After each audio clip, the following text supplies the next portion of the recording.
warahmatullahi wabarakatuh. Perkenalkan, nama saya Thalita Cindy Nuramanda dari kelas A529 Manajemen.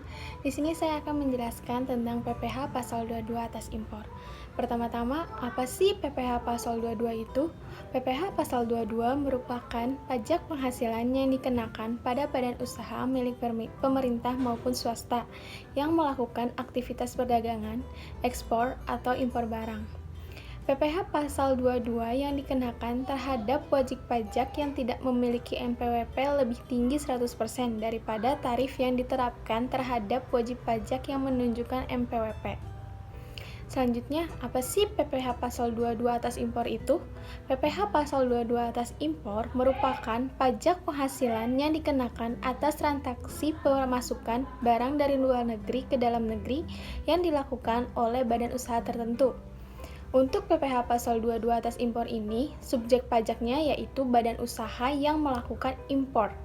Kemudian, objek pajaknya yaitu barang yang diimpor dan pemungut PPh pasal 22 impor ini adalah Bank Devisa dan DJBC.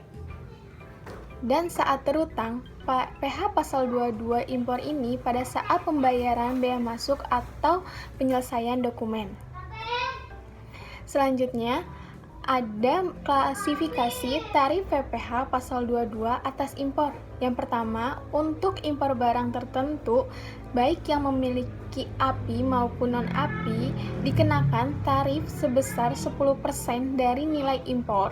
Kemudian, untuk barang impor tertentu lainnya dikenakan tarif sebesar 7,5% dari nilai impor. Dan untuk impor kedelai, gandum, tepung terigu dikenakan tarif 0,5% dari nilai impor. Untuk ketiga tarif tersebut terdapat dalam lampiran PMK nomor 110 tahun 2018. Untuk barang selain ketiga poin di atas, untuk importir yang memiliki API dikenakan tarif PPh pasal 22-nya sebesar 2,5% dari nilai impor. Sedangkan importir yang tidak memiliki API atau non-API dikenakan tarif 7,5% dari nilai impor. Dan untuk barang yang tidak dikuasai dikenakan tarif sebesar 7,5% dari harga jual lelang. Dan selanjutnya saya akan menjelaskan cara menghitung nilai impor dan PPh impor. Yang pertama itu kita cari CIF-nya, yaitu di mana CIF itu Cost, Insurance, and Freight. Yang dimana cost itu adalah biaya barang tersebut, insurance itu adalah asuransi yang melekat pada barang, dan freight adalah biaya ongkos. Kemudian kita cari biaya masuk dengan cara mengkalikan nilai CIF dengan tarif biaya masuk. Biasanya tarif biaya masuk diketahui di soal. Untuk mendapatkan nilai impor, kita total CIF ditambah dengan nilai biaya masuk. Dan untuk mencari PPh pasal 22 atas impor, kita kalikan tarif PPh 22 dengan nilai impor. Soal studi kasus, di mana soalnya itu pada bulan Juli 2020, PT Kapalan dengan NPWP 01223334055000 mempunyai API melakukan impor 100 buah kronometer kapal dari Water 7 Ltd dengan harga SIP per buah sebesar $50. Kronometer kapal tersebut dikenai bea masuk sebesar 20% dan PPN 10%. Pada saat transaksi, kurs tengah BI sebesar 14.500 dan kurs Menku sebesar 14.000. Kronometer kapal tersebut termasuk barang tertentu dalam lampiran PMK nomor 110 tahun 2018. Mencari nilai impornya seperti ini. Kita cari terlebih dahulu nilai CIF-nya, di mana diketahui di soal yaitu sebesar $50 per buah. Kita kalikan dengan jumlah banyak kronometer yaitu 100 buah, kemudian kita konversikan ke dalam bentuk rupiah, di mana kita menggunakan kurs Menteri Keuangan.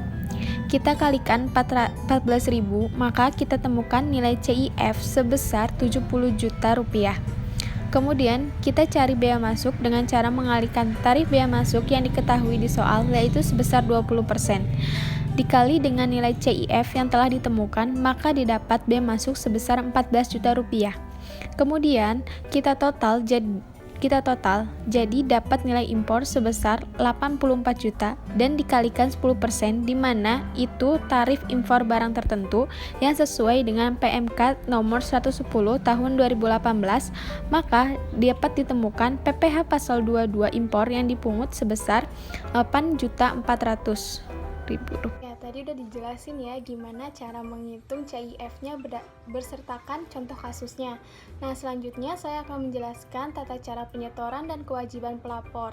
Yang pertama, penyetoran. Pemungutan PPh pasal 22 atas impor barang dilaksanakan dengan cara penyetoran oleh importir yang bersangkutan atau DJBC ke kas negara melalui kantor pos, bank devisa, atau bank yang ditunjuk oleh Menteri Keuangan. Penyetoran dilakukan dengan menggunakan setoran pajak atau SSP. Batas waktu penyetorannya itu dilakukan paling lambat 1 hari kerja berikutnya.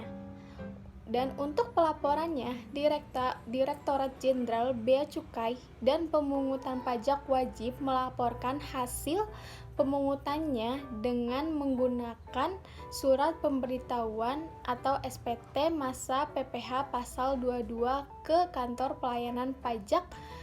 Batas waktu pelaporannya paling lambat hari kerja terakhir minggu berikutnya atau Jumat minggu berikutnya.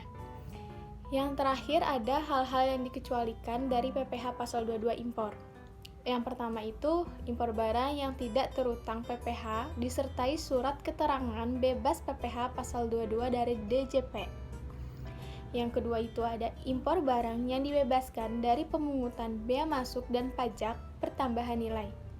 Yang ketiga, impor sementara atau impor kembali atau reimporter.